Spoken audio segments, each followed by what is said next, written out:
Hola, soy Carlos Gamboa. Bienvenido, bienvenida a Cruzando el Umbral, el canal diseñado para que los creyentes en el Evangelio de la Gracia puedan disfrutar a sus anchas la libertad que Cristo compró para ellos en la cruz. El mensaje de hoy lo he titulado La espada de la espada, pero antes de explicar el porqué de este título, quiero recordar que en mi anterior video hablé de lo inmensamente compleja que es la Biblia y presenté tal complejidad como un argumento en contra de creer que cada pasaje de la Biblia aplica a todos los grupos de creyentes de un mismo tiempo y a todos los tiempos de la historia humana.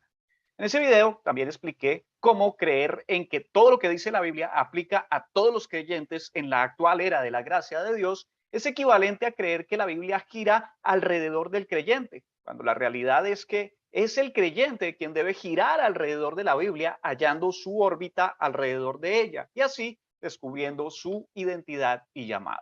A propósito, si aún no has visto mi anterior video llamado La complejidad de la Biblia, te invito a que lo veas antes de continuar con este mensaje.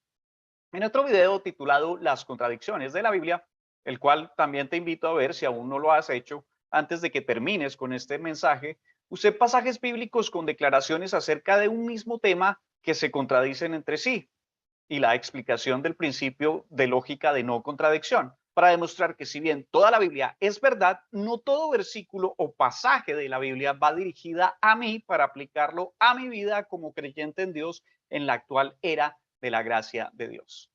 Y aunque en muchas ocasiones los creyentes usamos recursos filosóficos como la lógica para probar a incrédulos que lo que dice la Biblia es verdad, los que ya somos creyentes en la Biblia procuramos vivir no según la lógica, sino según lo que entendemos que la Biblia nos exhorta a hacer.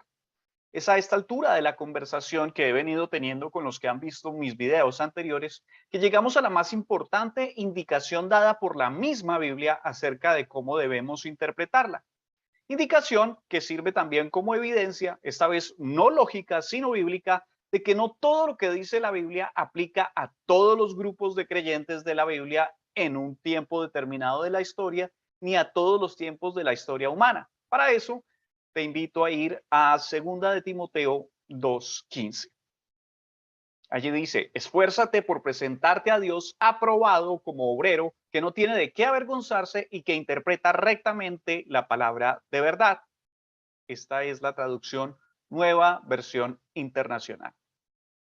Si bien esta traducción de la Biblia, al igual que la mayoría de las nuevas traducciones, exhorta a Timoteo y por medio de él a todos los creyentes en Cristo en la actual era de la gracia de Dios a interpretar correctamente la palabra de Dios, ese versículo y el contexto en el cual se encuentra parece no decir mucho acerca de cómo se debe lograr tal tarea.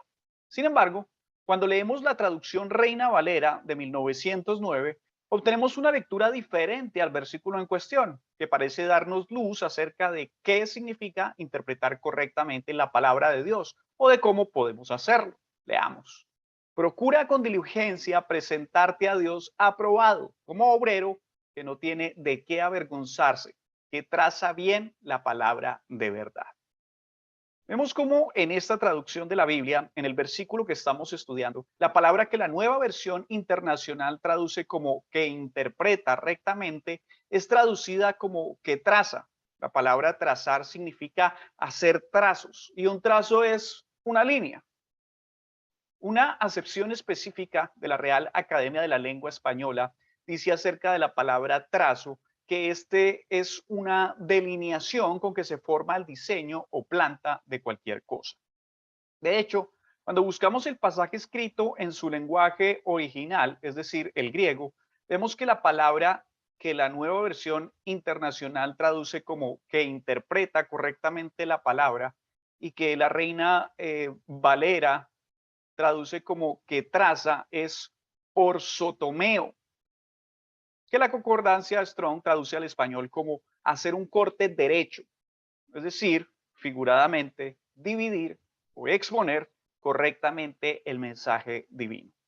En conclusión, cuando buscamos el sentido más literal del versículo anteriormente citado, nos damos cuenta que la interpretación más acertada de este es la que nos dice que Pablo está exhortando a Timoteo a cortar, trazar o dividir correctamente las Sagradas Escrituras, lo cual nos da una clara luz acerca de cómo debemos interpretar la Biblia.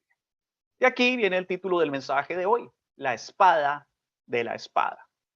Sabemos que la palabra de Dios, es decir, la Biblia, es la espada del Espíritu Santo, tal y como nos lo dice Efesios 6:17.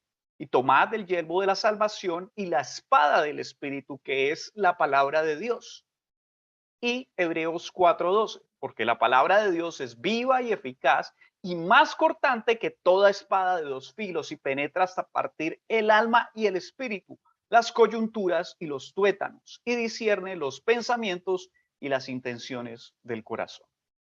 Pero si la Biblia es la espada del espíritu que penetra a su lector hasta partirle el alma y el espíritu, entonces también existe otra espada con la cual un obrero de Dios, aprobado por Dios y que no tiene de qué avergonzarse, debe penetrar la Biblia para entenderla correctamente. Esta espada de la espada, es decir, la espada de la Biblia, es precisamente el versículo que estamos estudiando en 2 de Timoteo 2:15. Pero, ¿a qué se puede estar refiriendo el apóstol Pablo cuando por medio de la carta a Timoteo nos exhorta a trazar o a dividir correctamente la palabra de Dios? En primer lugar, lo que el apóstol Pablo nos está dejando saber con este versículo es que quien lea la Biblia, si quiere interpretarla de manera correcta, debe ser consciente que ésta debe ser trazada o dividida en ciertos puntos, lo que implica que la Biblia tiene tramos que se extienden de un trazo al otro, los trazos que el creyente debe tener presente a la hora de leer la Biblia. Pero si esto es así, ¿cómo sabemos cuáles son esos tramos o porciones de la Biblia? Sobre este tema estaremos hablando en el siguiente video. Pues por hoy, esto ha sido Cruzando el Umbral con Carlos Gamboa. Si te gustó o te pareció interesante lo que viste en este video, te pido que le des me gusta presionando la manito arriba y lo compartas con tus familiares, amigos y conocidos a través de tus redes sociales. Adicionalmente, quiero pedirte que si aún no lo has hecho, te suscribas a tu canal, Cruzando el Umbral, y actives las notificaciones dando clic en la campanita para que de esta manera no te pierdas los próximos videos. No me voy sin antes darte las gracias por tu atención y apoyo a este canal, sin dejar de recordarte que si quieres vivir en libertad, debes cruzar el umbral. Para entender qué significa cruzar el umbral, no dejes de ver el primer video de este canal titulado La tragedia del mundo cristiano actual. Hasta la próxima. Mientras tanto, te deseo gracia y paz.